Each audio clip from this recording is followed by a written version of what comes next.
Hey there, everyone. That sexy nerd is back again, and yeah, man, Nostalgia Ween is continuing. Now he's doing Paranorman. I've actually been meaning to watch this movie again, at least for the channel, because this movie was pretty good. It actually had some really funny jokes at times too. But I think it's a little bit overblown. Everybody just seems to love it. I don't know why, but it still doesn't have the acclaim status that I think it does. I don't see that much merchandise for it. I could be wrong. I could be wrong. It could be possible that I don't get out that much, but it could be possible. But I don't usually see these Paranorman merchandise or anything like that. But like to people like Nostalgia Critic or people who remember watching this movie, it's a memorable movie for them. I liked it, but I just never thought it was like that great. The same thing with Coraline, but then again, like Coraline was like way scarier than this. This one has a lighter notion to it. I think, as far as I remember. But I know Nostalgia Critic is going to gush all over this movie. So, I mean, again, I haven't seen it in a while, and I think I remember the general twist to it, but he's got to remind me. So, why don't we just get into the episode? And remember, please smash that like button if you want to see more sexy and nerdy content, and subscribe if you think I deserve it. And remember, sign up for my Patreon for all my latest reactions to all my latest videos. And remember, this is probably going to be the only way that we'll be able to watch TV shows and movies for the time being, due to the fact that my videos are not coming out. I'm not able to make videos on YouTube for many reasons. But hey, what are you going to do? So, with that being said, let's just get into it. Anything new? Well, it's over 30 years old, so that's very unlikely. Almost as old as when my movie was forgotten. Oh, come on, Wendell. Your film's not even 5 years old. Or is it wild? I confuse us too. I think I'm the one that Jordan Peele played. Oh. What? And Peele is the bald one? I know you didn't just ask that. Calm down, Wild. Your movie will have its day. Yeah, you should listen to Corpse Bride over here. Just because our films usually die with audiences when they're released doesn't mean they can't have a good afterlife. It's true, Wild. A lot of times stop-motion movies aren't huge hits.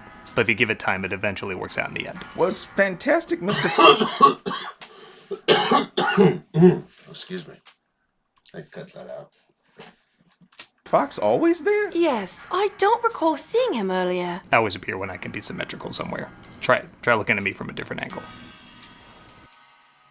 What? Why? Huh. Bottom line, you shouldn't be let down if your film doesn't become an immediate cult classic. Sure. Just let me buy the exact same amount of Corpse Bride merchandise right next to the Nightmare Before Christmas merchandise. That movie's only more popular because it works for 2 holidays. And what theme park attraction do you take over every year? I'm in talks with Six Flags to remind them that I exist. Okay, so nobody's as big as Nightmare Before Christmas, but you I do have don't a lot of understand. people that value you. I can never understand why Nightmare Before Christmas is so popular. I'll never understand. I mean, I liked it, and I still don't think I've actually watched the whole thing completely. I think I've actually just completely... I've slept through some of it, so that was a mistake. But...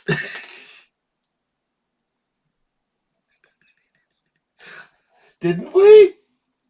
Didn't I fall asleep during it when we were watching it? Why did you throw a freaking coin at me? Huh? Poor, I don't like you. You know you're a douche to your girlfriend.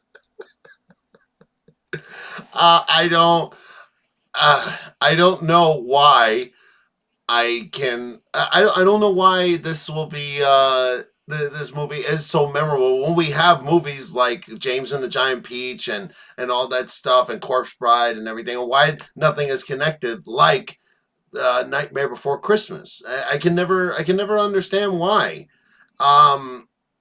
Because it's not that special of a movie. I mean, yeah, it works as a good concept and everything, but in the world, I mean,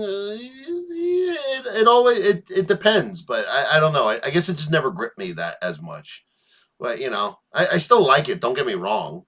I just don't understand how it was able to do that. And things like Paranorman and stuff like that haven't made merchandise like that to that extent. It's crazy. It's like, seriously, Nightmare Before Christmas is everywhere all week. I mean, all year.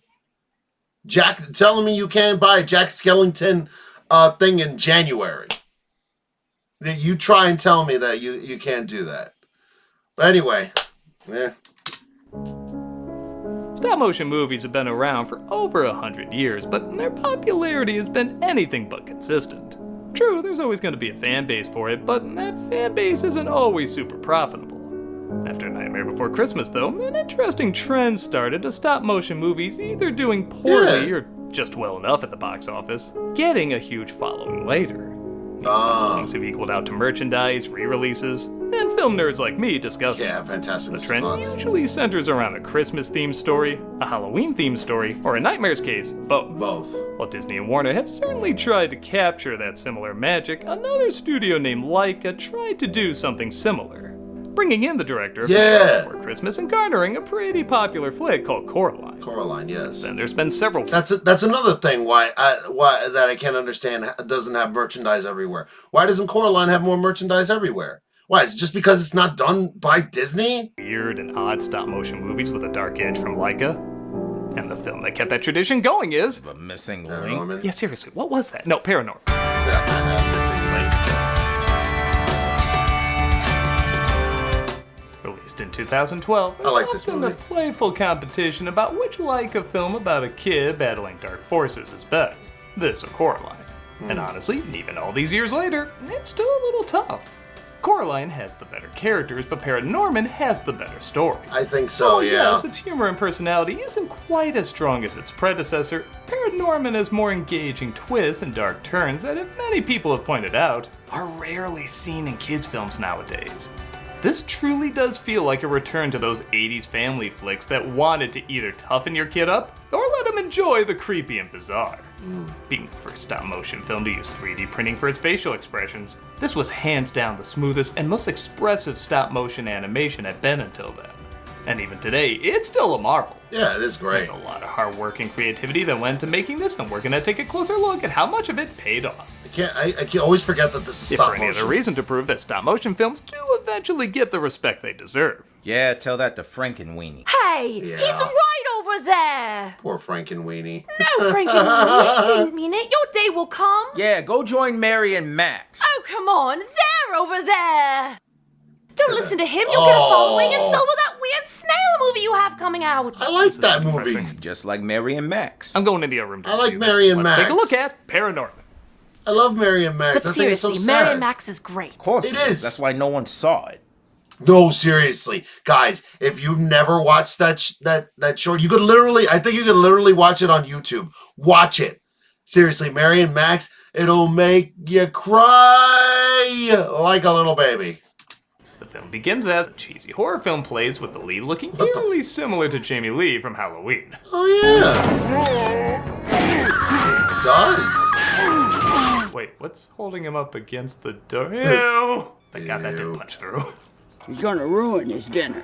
We're introduced to Norman, What? played by Cody Smith McPhee, watching the film with his grandma.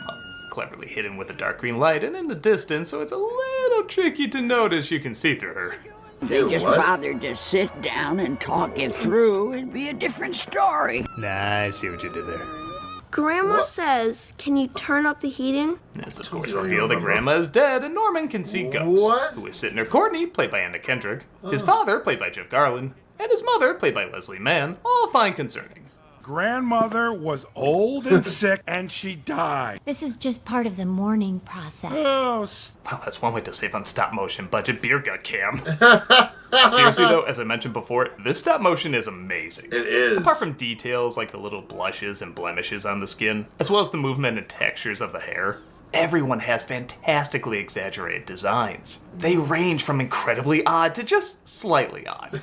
Hell, even the people who are Slightly? supposed to be good looking are still kind of funny looking. Yeah. They look like they were drawings first, but not in a way that makes them look flat. They complement the 3D model world they inhabit, but also look like the monster posters in Norman's room.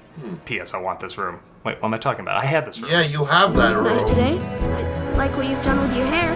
Norman has gotten used to seeing dead people, though, and sees them less as a threat, but more as friends. How's it hanging? Haven't heard that one before. Is that? Oh, don't worry. They make up for that with an even darker joke. Jesus, Johnny. Wait. Oh! I didn't see her hanging there. Jesus. Wow. Oh, man. He can't help but feel, though, like he's being followed by someone living. Why would you hang a witch, though? No, they didn't do that, really? No, they do the disappearing thing. Oh, This film has a lot of good. tropes, but they do have fun with them. Like the school bully Alvin, played by one of the most famous geeks of all time, McLovin himself. No! Talk to that. That's so Alvin. In this case, the killer saw the size of the bug's dick and became insanely jealous. Oh. While rehearsing a school play, I swear directed by one of the old ladies from Coraline, we get across an exposition that feels both perfectly natural and perfectly forced. They put her on trial and hanged her. The Hammy teacher acts out the lines, discussing how a witch named Agatha, let's get out of the way, as Agatha all along is sentenced to death, so she curses the judge and jury that found her guilty. Again, I gotta watch that. I know you guys have been saying, what are you doing? You're torturing yourself. Disney is still doing stuff that is interesting. Can't just listen to you people and, share your misery. There could be good stuff out of it. Bleh. While the exposition is done well, I will say one or two of these jokes could be punched up a bit. To an eternity of damnation. Like, I'd love to see Norman try reading that line the same boring way he did before after her acting it out. Or maybe we don't hear the line before and it turns out it's just the word guilty. Something like that to give the jokes a little bit more oomph. The humor in this movie is fine, but it's one of the few times I actually go, I could have used a dumb Marvel joke there. Norman, wait up. He hangs out with a kid named Neil, played by Tucker O'Breezy, when they're approached by his uncle named Pendergast, played by John Goodman. I was told not to talk to you. Sorry. And you know why you're not supposed to talk to me? 8-year-olds, dude.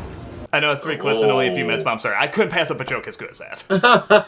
He says a bunch of gibberish Norman doesn't understand, but later, Neil wants to know more about his ability to talk to the dead, including if he can talk to his dead pet. Can he feel if I pet him?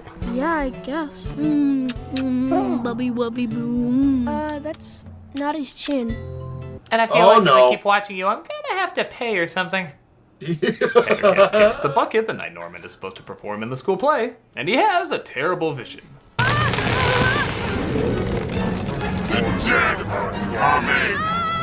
And they brought a chicken. Norman panics, falling off the stage, and I love the parents all filming it. Thus, the father gives a line that, in my opinion, is a little too mean for this character. Didn't ask to be born this way. Funny. Neither did we. Oh. Yeah, that's too douchey. If, say, he thought the window was rolled up and then he noticed it was open a little and he felt bad for saying it, that'd be a little leeway.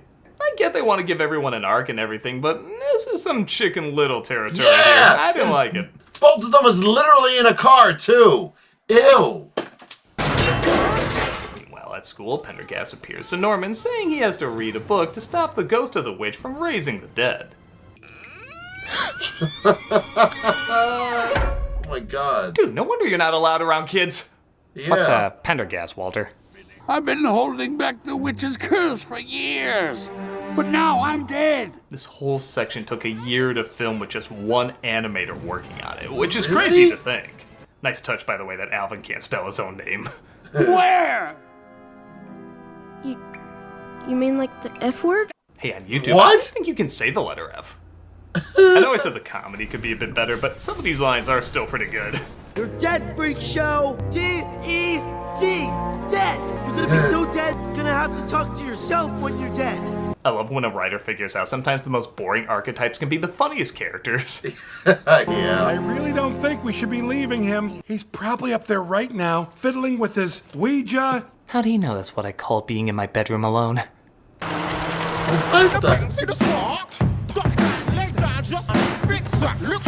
Hey, look, it's the CEO of Leica. Oh yeah, it's a story. What? He gets the book from Pendergast's body. Gotta love a kid's film that dedicates 2 minutes to just beating up a corpse. And he makes his way to the gravesite only to discover the book he's reading is a fairy tale. Once upon a time, in a far-off land, there lived a king and a queen. They engage in one funny song number and then indulge in low-calorie mediocrity. Yeah. Nothing stops him from reading the story, and thus the witch is awakened, combining stop-motion ink and CG to make this really cool effect, resulting in Puritan zombies rising from the grave. It would have been so easy to design them as normal people with just green zombie skin, but again, every one of them stands out with unique exaggerated features. That's Bernard Hill, by the way, is the leader, which it is fun imagining the dignified captain of the Titanic and King of Roham just going, "Stop, blah," as they make their way back to town. Well, Freeze framing Mom's aerobics DVD again? No. What? Man, it's 2012. Use Pornhub before nobody wants to use Pornhub. What? She goes searching for Norman at Neil's house, where she bumps into his brother, Mitch, played by Casey Affleck. Will you help me? Please? Okay. I guess I should go get some clothes on. I was hoping this would be like the exercise video I pause. They run into Norman and Alvin in the forest and partake in a chase scene. What do we do? Mitch! I don't know! You're the oldest. Not mentally! It's really easy to take this scene for granted, but think about how much of the set they had to build and how much they had to keep track of how every character moves, literally in every frame. It just flows so naturally, you wouldn't even think twice about it. Speaking of thinking twice about something. Baby, I'm so sorry. You'll be alright. We're gonna get through this together. Why would he? If you've seen this movie, you know that's clue number 1. Yeah. After the zombies attack someone getting some Cujo's candy. What a few funny words they hide in the background. Break up after home movie? Itchy wieners? Freak out about. Let's face it, things Puritans would freak out about. Wait, what? The Lucky Witch Casino. There's magic in... Oh my god. There's magic in the cards. Oh, wow. Whoa. Rambo. Just wait a month to see how you're represented. Zombies! Well. In the head! It is humorous that the townsfolk, in an attempt to stop what they think are bloodthirsty monsters, become bloodthirsty monsters themselves. You'll find that's a pretty heavy theme in this movie. What do you think you're doing firing at civilians? That is for the police to do! Topical! Tries to talk to the witch to figure I out always why love all this that is joke. happening, so she shows him. And I'll just say it, my jaw hit the ground when they revealed who the witch actually was. Execution! Yeah, it was...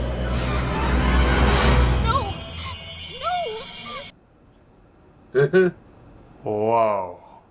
Whoa, Daddy. This movie went from fun to creepy to holy shit you it's got dark. balls. Not only is it ingenious to have Norman at the center to make it look like they're sentencing a kid, but then you realize, oh, it's the person behind him. It's not a kid at all. That'd be really messed up. Only to reveal it is a kid. But on top of that, Agatha's last name is Pendergast, the same name of Norman's uncle. So not only is it very likely that Agatha and Norman are related, but it would also explain why he has the same supernatural power his uncle does. In all probability, this power could be what got her executed. I was only playing. You were speaking with the dead! Wait. And if Norman lived in that time period, he might have been executed too. Hell, the town now isn't that far off. Allowing him to sympathize even more with what she went through and why he's the one that it looks like is being sentenced at first. It's just a little subtle touch, but you can read so much into it. Yeah. It's also cool that, you ever see someone complain that you shouldn't like something because it has a jaded past? While others argue it transforms into something else and we get in these big fights over it. This film very smartly embraces these modern transformations with humor and creativity, at times playfully mocks them for how watered down and exploitive they can be, yet at the exact same time reminds you there is a bloody and disturbing history to most of it. This is so much deeper with so many more layers of understanding to the history of these fascinations than tweeting, "You like blank so you're part of the problem." I think the same way grown-ups dress up like slashers but acknowledge they're scary because there really are killers out there, the same way kids can dress up like witches but also acknowledge there's a really terrifying history. Except it's not what those who were perceived as witches did to others, it's what was done to them. This is some smart, challenging shit for a kid's film. As if that wasn't enough, the film also acknowledges there's really no straight-up villain, even though there is wrongdoing. The zombie judges just want him to stop the curse as they feel awful about the wrong they did, but at the time, they didn't know it was wrong. know? How could you? I believed we were doing what was right. I love this part of the movie. I remember because I was even remember I was like I remember it was such a drag just to get through most. It felt like a drag. I felt like I was like too old for this. But when it came to this point of the movie, everything changed. That's why I love this movie and then it puts the whole film into perspective. You know, yeah, it was silly at first, but then all of this had to come up from some fucked up source, and it did. Heyo. I was wrong. Make no mistake, I like stories with pure evil, unredeemable villains, and I like making jokes about how people can be cartoonishly evil, but those are stories and jokes. The flip of that is important too. All of us can get lost in our own extremism and lose our humanity to it, as well as destroy the humanity of others. Also subject change, hint number 2. This may be the last chance I get to tell you how I feel. Well, no, unless we get brought back as zombies, and then technically we'll have longer. Oh, what? Check out these deals of the week at Walgreens.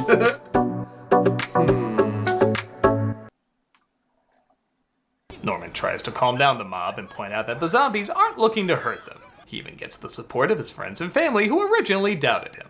So, they're not going to hurt us? Does it look like any of them are trying to hurt you? I was trying to hurt them. He instantly wins the crowd over. Again, knowing how our world works, that's probably the biggest work of fiction in this. I know, seriously. And Norman goes to Agatha to talk it out and end the curse once and for all.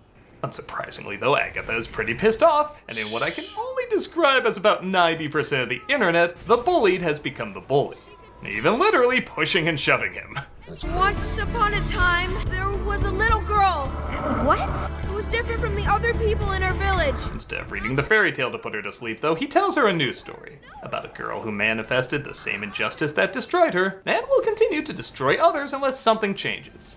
Everything from the acting to the effects work to the music to how she's designed is So about good. as perfect as a movie So can get. good. And It's they so killed emotional. her. No! Something in her came back. The longer it stayed, the less there was of the little girl. For all the little things that didn't quite work out before, this is chillingly good film. All that's left of you now is mean and horrible. It's not true. Then stop. This is wrong and you know it. Get away from me. Remember. He finally gets her to remember a happy memory of when her mother read her fairy tales, one of the few happy memories she has. But this time, the mother isn't there. However, Norman is. And he gives her the support she needs, the same way his friends and family eventually gave him the support he needed. In a similar way, immense pain can spread more hatred, immense kindness can spread more peace. I think you're just a little kid with a really special gift, who only ever wanted people to understand her. Not only are the expressions on these characters emotionally charged, but you can see clearer now how much they look alike. And by Yeah. helping her accept her and They her always gift, looked alike. he also accepts himself and his gift. I'm not gonna lie, every time I watch this scene, it hits a little harder. Is this where they buried me? It's a pretty good place to sleep. That story you were telling, how does it end? I think that's up to you. At first I wish they would point out more that they were related, but I like it's more about just trying to help someone who's in pain, and not necessarily someone who has a connection to him.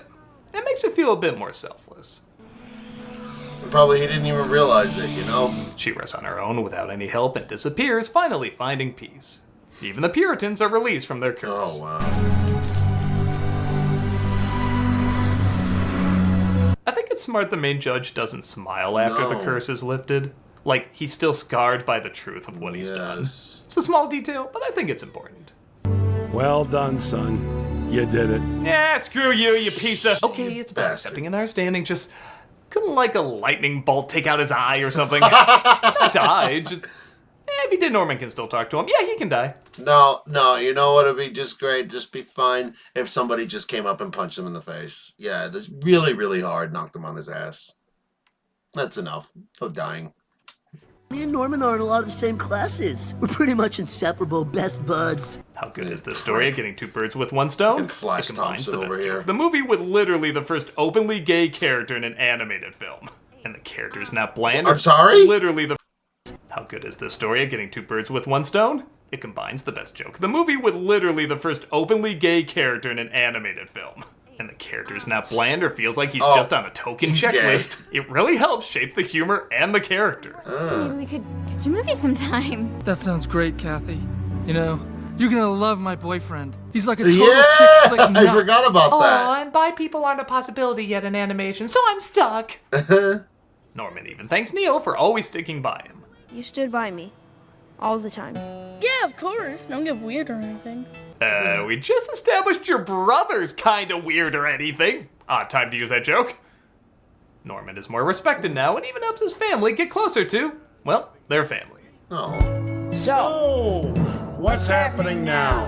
What's happening now is I say this is the best stop motion movie ever made until I go back and watch it again and remember, oh yeah, it's mainly that last third, but yeah, the first 2/3 are still pretty damn impressive. Yeah. Okay, the first 2/3 do have some pacing issues. There is some filler that could be cut, and the comedy could be a touch funnier, but it is a film that gets better as it goes along and gets better the more you watch it. The artistry, the creativity, the characters, the story, it's all wonderful, but then suddenly becomes spectacular as soon as that twist is revealed. Yes. I could watch the final act of this movie and never get tired of it, but everything before it still works, not just for all the little details setting up the final act, but also the charm that comes from these people in this scenario. Like I said, I do like the characters more in Coraline, but I adore the layout of the story and what a potent impact it has by the end. It's also nice that it isn't just a carbon copy of Coraline. I mean, really compare these two characters, they are polar opposites, yet they both go on dark and creepy adventures that seem unique to them. I like you can watch these two back to back and there's similarities, but it's never repeating. I guess I can't say this film's all perfect, but it certainly has a lot of perfect moments with the perfect emotion, ultimately ending on a perfect note. You see, Wild, if you just give some things some time, it'll work out in the end. I suppose, but I feel like it's missing something. Yes, I know what you mean. Something to make it a true stop-motion classic. Well, I guess there's a few tiny issues, but really, what else could you add? There's great story, great characters. Oh, I know! So do I! Let's say it together! Randy Newman song! What? Oh, rhinos. They scare little boys. Stop making fun of James and the Giant Peach. I love James and the Giant Peach. You're both fired for singing Randy Newman. You knew that. I thought it was John Newman. What? What? He's probably up there right now, fiddling with his Ouija. Ouija. Okay. Yeah, yeah, I got emotional at the end because I just remembered everything, and I remembered exactly why this movie did affect me. But again, I hadn't watched the movie in so long, I'd almost forgotten. But I remember everything about that because I totally forgot about like most of the movie until that last third because I remember just that whole movie just became amazing. You know, I thought it was just at first I thought it was a lesser Monster House. And I was waiting to see if there was like a little twist or something like that, and it turned out to even be better than Monster House's twist. Not a better movie, but well, okay, for most of the movie at least, it was better. For at least like the first second quarter, it was like just as good. It didn't flounder like Paranorman did, but Paranorman ended up having the better twist, in my opinion. But yeah, all three of those. Is that movie technically what do you call it? Stop motion or is it claymation? I don't know. The Monster House. I feel like that has a similarity to that as well. They all came out around the same time, didn't they? Too. Wow. Let me know what you guys thought of this movie, and would you like me to do it for the channel? Because I probably might show this to Aiden or something. Maybe I'll actually we'll watch it for the channel if I can get this on here. If not, then you know. But anyway, please smash that like button if you want to see more sexy and nerdy content, and subscribe. I think I deserve it.